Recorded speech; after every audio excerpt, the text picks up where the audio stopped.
Kapolda Riau Irjen Heri Heriawan mencopot Kompol Syafrinil dari jabatannya sebagai Kapolsek Bukit Raya, Senin 21 April 2025. Pencopotan jabatan ini dilakukan disebut setelah adanya insiden pengeroyokan seorang wanita oleh debt collector di halaman Polsek Bukit Raya, Kota Pekanbaru Riau.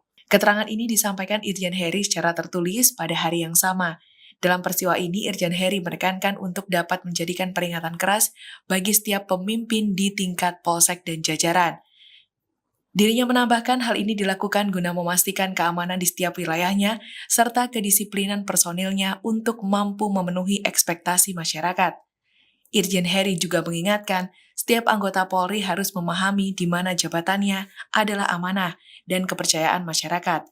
Dirinya menambahkan bahwa setiap jabatan anggota Polri tidak boleh dikhianati oleh kelalaian, pembiaran, atau ketidaktegasan dalam bertindak. Atas peristiwa ini, dirinya menegaskan Polda Riau akan terus mengedepankan penegakan hukum yang adil, tegas, dan berorientasi terhadap perlindungan masyarakat. Download Tribun X sekarang, menghadirkan lokal menjadi Indonesia.